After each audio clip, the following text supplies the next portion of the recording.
Right now, we want to welcome in our first guests this morning, and they are here to talk about a poetry festival that's taking place here in the Mill City of Lowell. And we welcome in from Middlesex Community College our good friend David Kalivas. Good morning, David. How are you, sir? Good morning, and how are you doing? I'm doing fantastic. Pull that microphone nice and tight to you if you could. Okay, you too there as we well. Go. Good morning. Willy Ramirez is here as well. Hi, Willy. How are you, sir? Hi, good morning. Good to have both of you here this morning. How are things? Great. Couldn't be better. It's always a pleasure to come on and chit-chat with you, Ted. Yeah, you and I haven't touched base in a while. Where been a while. have they been hiding you? They're actually making you work? Oh, well, you know, they try. Yeah. Now, if Middlesex bumps like a professor from the radio appearances, do you guys like throw up and protest, throw up your hands and protest, or do you behave? I'm never bumped. I come back whenever I want to. Yes, you most certainly are. Willy, how long have you been with Middlesex Community College? I have been with Middlesex for 4 years now. First 3 years as a program advisor, and now as a full-time faculty member. And what do you teach? I teach English. You're an English teacher. David, you're a history teacher, So if I I teach remember, history, right? yes. I teach world history, in fact, and I also am director of the Commonwealth Honors Program. And so I should put a plug in for the Commonwealth Honors Program. Please do. Anyone wants to send their students, their children, their nieces, nephews, grandchildren to Middlesex, get the first 2 years of a baccalaureate experience in our honors program, then off they go to the 4-year college or university for just a mere $12K for 2 years. Isn't that great? In a quality program. But we're here today to talk about our new Humanities Center. Yeah, let's talk a little bit about that. What's the deal with that? So we have community partners that we have come together with in conjunction with a grant from the National Endowment for the Humanities and the Mass Humanities out in Western Mass. And we have put together this Humanities Center that is our attempt to further along our journey in the community here in Lowell and to engage with community members on a variety of levels, from the National Park to the variety of ethnic organizations, social organizations, cultural organizations, to develop humanities programs between the college and these community groups, and to really try and create a real rich opportunity for members of the city of Lowell and the greater Lowell, of course, but for people in Lowell to come together in the community and at our Lowell campus around whether it's literary programs, poetry programs, documentaries, a host of things, but to really develop a public outreach center, and that's what this new Humanities Center is. When was it formed? So, brand new. It's still being formed as we speak. So this is kind of your kickoff event, right? This is our launching event, so we're calling, and Willy will talk more about that. It's the Guagua Community Poetry Festival, and that'll be on April 21st and 22nd at our Lowell Federal Building, the B. Bradford Morse Federal Building, right there on Merrimack Street across from our city building. And it really is designed as a kickoff to get the word out about our new Public Humanities Center. We're going to have a reception on Friday night. Public is welcome, as well as a full day of activities on Saturday. And this is really an opportunity for us to engage around a topic most people think, wow, a poetry festival. What's that all about? Mm-hmm. And really, it is an essential part. As you know, all of our literature started as poetry thousands of years ago and continues today. And so it's an opportunity for community expression. And I think Willy maybe can talk a bit more about what that means. Yeah, and I wanted to bring you in, Willy, because as David said, poetry goes back to our day, the ancient Greeks, right? Our there you ancestors. Go. But it seems to be kind of an art that has really changed and evolved a little bit, or a lot, I should say. Some folks will tell you that the only real poets today are musicians or rappers. Talk a little bit about poetry with young folks in your generation. I think poetry is still a living art, even though we tend to say, well, poetry is dead because nobody likes poetry nowadays. But I don't think this is totally accurate. I think there is a living community of poets who are willing to share their works and also talk about how they view society from their poetic perspective of the world. So I think this is a great event that is meaningful for a lot of people. Do you write poetry? I do write poetry. Okay, I was because you said the way a poet has a unique perspective on the world. Talk a little bit about that, because poets do kind of look at the world differently from mathematicians or other like specialty fields. Well, if you think about where the poet comes from when he or she writes poetry, I think we view the world. We have a cultural perspective and a social perspective about the world.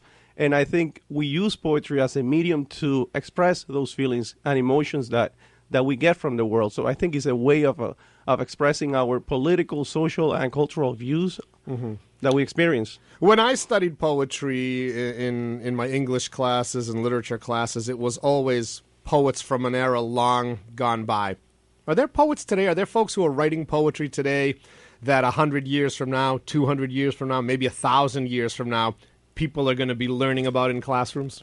I think we are, and I think this festival is a great example of that. We are hosting 22 poets from different parts of the world, and already some of these poets, even though they're relatively young poets, they are well known, and I think these are strong emerging poets that we are going to be reading for a long time. It's 7:24 here on 980 WCAP. We're chatting with David Kalivas and Willy Ramirez from Middlesex Community College. They're here to talk about MCC's new Humanities Center, which is hosting La Guagua Community Poetry Festival, Voices in Translation, a unique two-day event. Friday, Saturday, April 21st and 22nd at Middlesex Community College's Federal Building on the Lowell campus. There's actually a reception honoring... poet and translator Rina Espaillat.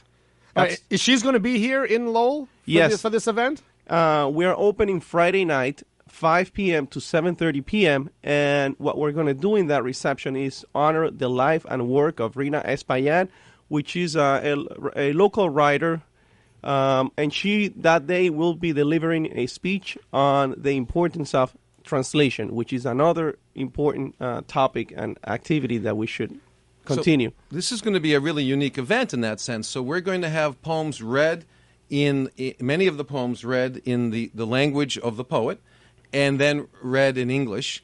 And then we're going to take all of this and we're publishing it with Loom Press, the local press, an anthology of all the poems. In both English and hence voices and translation. So we're going to hear the voices of the poets, both in their languages and in English. And so it's going to be, and in that sense, it's really a multicultural, international flavor, if you would. And we're really hoping to engage our many communities in Lowell in this way. She's probably a very fascinating person to talk to because, as you said, she kind of does poetry in English and in Spanish. And I bet it's completely different. And I'm just going on my experience, like being able to speak Greek. And we did a show a couple of weeks ago about some of my dad's famous sayings, you know, and they don't translate the same in English. And I imagine, poetry probably the same. The way you write something, the way words come together to create a flow in poetry, you translate it to another language, you might have a whole different meaning, right?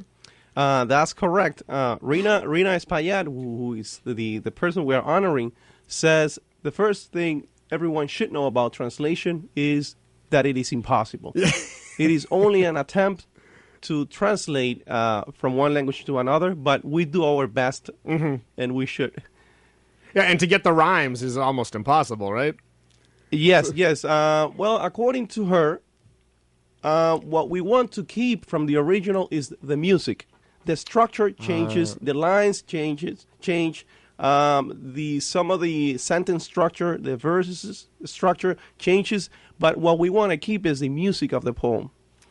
Makes sense indeed. All right, so we have a kickoff reception honoring Rina on Friday night. That's 5 p.m., correct? Yes, 5 p.m. And then the poetry festival itself, the La Guagua Poetry Festival, is all day Saturday? 9 to roughly... 8:30 to 4:30. Right. 8:30 to 9, we'll have a little breakfast, and, Then the proceedings begin at 9. 9 o'clock. So you'll have to forgive me. I took 6 years of Spanish, 4 in high school, 2 in college. What is La Guagua? What is La Guagua? I have to end the interview with that question there. Good. I'm glad that you are giving me the opportunity to talk a little bit about La Guagua. As David said, we're using this festival to inaugurate the Humanities, the Public Humanities Center. And now, what is La Guagua? La Guagua is... He says it so much nicer than Of you course and I he does. do, David, Yeah, right? absolutely. La Guagua. La Guagua, yeah, absolutely. La Guagua, it's a reading group that emerges from Middlesex and a group of students, mostly first-generation students, who were excited about learning about Latin American literature. So the purpose of the group is to promote literature and the culture and literature of Latin America. And we use La Guagua, which means a school bus in English, as a symbol to invite people to come and travel the world through literature. That's clever.